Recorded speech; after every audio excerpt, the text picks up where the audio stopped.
El Ministerio del Interior remitió al Parlamento un proyecto de ley que modifica la ley de estupefacientes mediante la reducción de las penas que se aplican a quienes intentan ingresar drogas a las cárceles. Corrige de esta manera uno de los cambios más polémicos que se habían implementado en la ley de urgente consideración. Aunque no lo menciona expresamente, el proyecto refiere al artículo 74 de la LUC, que incrementó las penas por la tentativa de ingreso de drogas a prisiones y otros centros de encarcelamiento, llevándolas a un mínimo de 4 años de cárcel. Operadores judiciales han advertido en estos años que esa norma llevó a un sensible incremento de la encarcelación de mujeres, en su mayoría pobres, que son las principales responsables de este tipo de conductas. Los últimos datos oficiales disponibles que indican que de septiembre de 2020 a septiembre de 2021 la población carcelaria en general aumentó 9%, pero la cantidad de mujeres presas se incrementó 30%.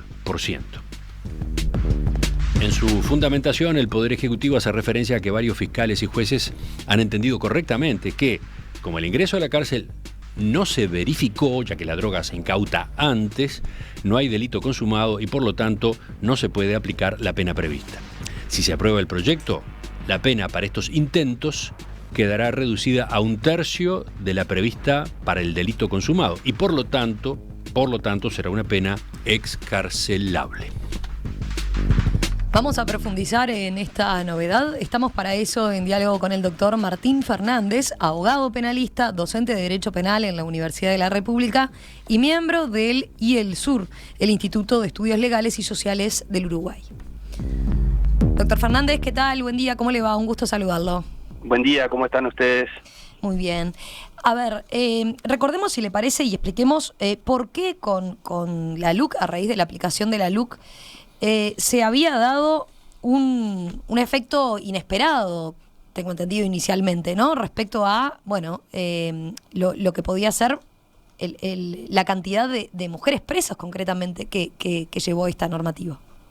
Bien, ahí tenemos que destacar una situación que, digamos, esto fue advertido, por supuesto, por todas las personas que pasaron por las comisiones que estaban estudiando en el momento de la aprobación de la ley de urgente consideración, digamos, pasaron a dar asesoramiento, digamos, desde el Instituto de Derecho Penal, comisionado parlamentario, digamos, varias personas. Usted dice no era que no se había previsto el efecto, que fue no fue un efecto inesperado, fue efectivamente advertido en su momento. Efectivamente, fue advertido y bueno, por supuesto el legislativo, digamos, siguió adelante, pero bueno, fue advertido, porque esto es un problema estructural y, digamos, las desigualdades de género y sobre todo en el tema de políticas de drogas es algo que se viene estudiando desde hace mucho tiempo, entonces no era nada sorpresivo.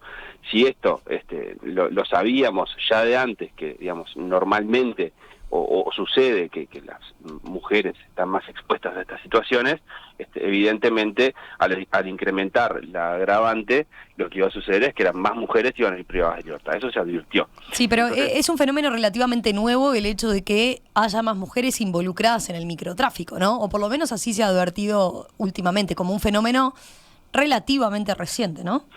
Sí, pero responde, digamos, a las lógicas de las políticas de drogas y colectivos más expuestos a determinadas cadenas de narcotráfico, ¿no? Entonces, los colectivos más vulnerables, sí, digamos. Hay capaz que vale la pena aclarar por qué, ¿no? ¿Por qué queda la mujer más expuesta?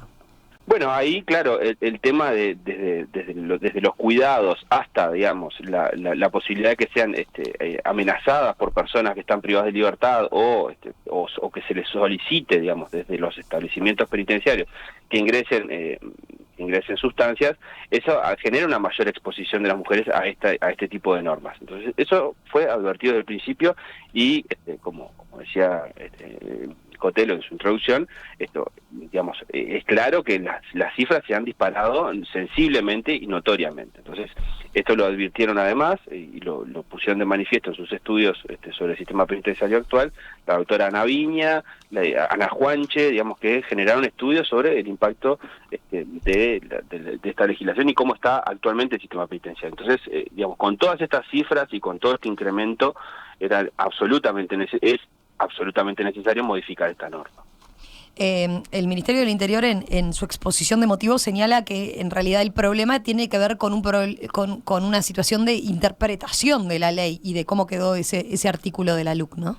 Dice concretamente, varios fiscales y jueces han entendido correctamente que, como el ingreso a la cárcel no se verificó, el ingreso de droga, de sustancia estamos hablando, ya que se incauta la droga en la revisoría del penal, no hay un delito consumado, sino un acto preparatorio y por ende no aplica la pena prevista en el artículo 36 del decreto.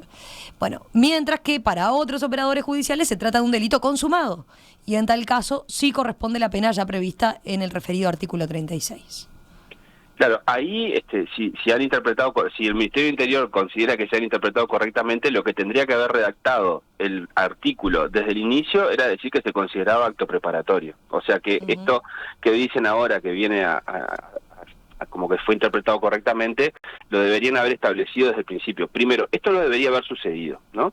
Es necesario tener una corrección normativa, por supuesto, pero esto no debería haber sucedido. El parámetro que teníamos anterior a la ley de urgente consideración era un parámetro adecuado y hay que volver a esto, ¿no? Que era, es un delito, puede ser considerado un delito, y las agravantes se gradúan, o el reproche penal que se va a establecer a través de la pena, se gradúa por las circunstancias que se dan normalmente. Es decir, si es un ingreso a un establecimiento penitenciario, le permite al juez moverse más hacia arriba de la pena. Como ustedes saben, nosotros tenemos mínimos y máximos, y en ese mínimo y máximo se gradúa la pena de acuerdo a cuestiones, digamos, personales, de acuerdo a antecedentes, de acuerdo al lugar donde se va a ingresar, la sustancia, etcétera. Entonces, ese es el sistema al que tenemos que volver, no esto que, digamos, empieza a decir como que es un acto preparatorio, digamos.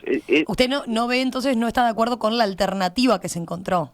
Primero, una puntualización. Sí. A propósito de lo que señala en la exposición de motivos el Ministerio del Interior, para usted, el problema que trajo la normativa tiene que ver con que, efectivamente, la mayoría de los fiscales y de los jueces interpretaban estrictamente lo que señalaba la norma y por tanto eso es lo que explica el incremento de la cantidad de mujeres presas. Sí, hay operadores judiciales que van directamente a entender que acá hay un delito consumado y bueno, y a partir de eso se aplica la agravante y la sanción privativa de libertad. Por eso tenemos mujeres privadas de libertad, o hemos tenido mujeres privadas de libertad con 4 años por un ingreso de sustancia de 20 gramos de cannabis. Es decir, esa conducta no debería ni siquiera ser punible, pero más allá de eso... sí, porque ahí recordemos, hay que tener presente también... porque ha habido casos muy sonados, ¿no? Pienso en el de Donna Summer.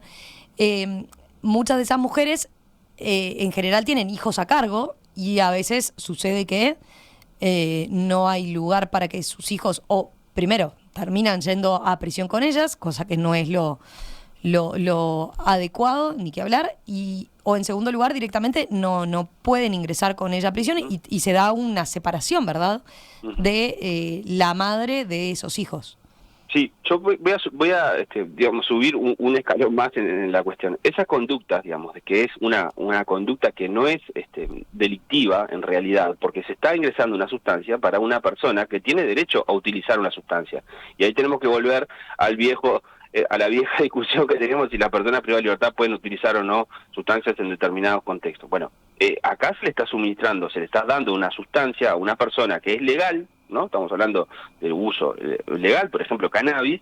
Entonces, se le está dando una sustancia para que lo use personalmente. Entonces, aquí ni siquiera debería haber considerado un delito. Eso como primero. Luego vamos bajando de acuerdo a las necesidades de la política criminal actual.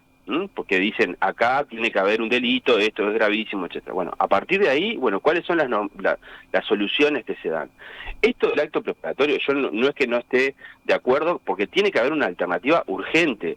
La senadora Sanguinetti había dicho en el debate, en los tiempos del debate de la LUC, que esto había que corregirlo, se ganara o se perdiera el referéndum de la LUC, ¿no? Eso había que solucionarlo.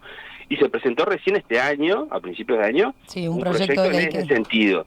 Entonces, lo que sorprende es que en vez de trabajar rápidamente en solucionar la situación, ahora venga otro proyecto a generar, digamos, como, bueno, a ver qué vamos a hacer o qué vamos a votar. ¿Por qué no se acelera la votación del otro proyecto?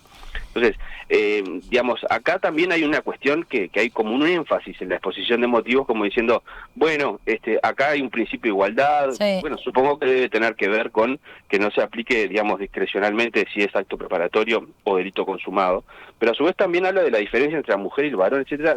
Cuando hacen esas aclaraciones, lo que están confirmando es que hay una norma que es discriminatoria. Leo concretamente la exposición de motivos, dice, y creo que es la diferencia que se marca en este proyecto en relación a los otros que habían estado arriba de la mesa, ¿no? Dice, por otra parte, el presente artículo respeta el principio de igualdad y la no discriminación entre mujeres y varones, que son los principios más relevantes en el derecho uruguayo y que se encuentran reconocidos en el artículo 8 de la Constitución. Sí, justamente, digamos... Esa es una diferencia clave, entonces. O sea, si la exposición de motivos se encarga de aclarar esto, es porque estamos reconociendo que estamos ante prácticas discriminatorias que han encarcelado más a las mujeres. Entonces, el proyecto de la senadora Sanguinetti hacía una especial referencia a la cuestión de la maternidad, etcétera. Pero el efecto real, ¿no? El efecto real de la norma del artículo 74 de la ley de urgente consideración ha sido que ha encarcelado más mujeres que hombres, o sea que ahí hay una desigualdad que ya se había dicho que iba a pasar, que pasó y que ahora vienen a decir como que bueno, en realidad no queremos que haya una discriminación, etcétera.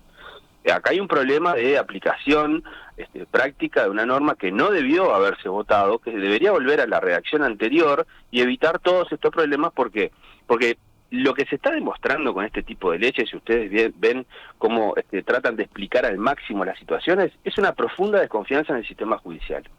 Cuando los legisladores avanzan tanto en la descripción de las conductas, de cómo, de qué se considera, de que se considera tal o cual otra cosa, y avanzan tanto en eso, es porque están diciendo el sistema judicial no lo está resolviendo bien. Y eso no es, digamos, lo más adecuado, ¿sí? Porque si uno le quita al sistema judicial la posibilidad de moverse dentro de los mínimos, dentro de los máximos, de acuerdo a las circunstancias atenuantes y agravantes, tal como establece nuestro Código Penal, lo que se está haciendo ahí es prácticamente dictar una sentencia de condena por parte del Poder Legislativo y decir, bueno, lo que corresponde es esto. O sea, lo último que falta es que ingresemos en inteligencia artificial, eliminamos los jueces y así se da, si se configura esta situación, se aplicará la pena privativa de libertad. Entonces, tenemos que retroceder muchos casilleros en este sentido que se ha avanzado, ¿no? Muchos casilleros. Y esta, bueno, puede ser un paliativo, pero no soluciona la cuestión de fondo, porque se sigue criminalizando este tipo de conductas. Doctor Martín Fernández, abogado penalista, docente de Derecho Penal en la Universidad de la República y miembro del IELSUR, el Instituto de Estudios Legales y Sociales del Uruguay. Gracias por estos minutos esta mañana aquí en Perspectiva. No, gracias a ustedes. Que pase bien. Gracias.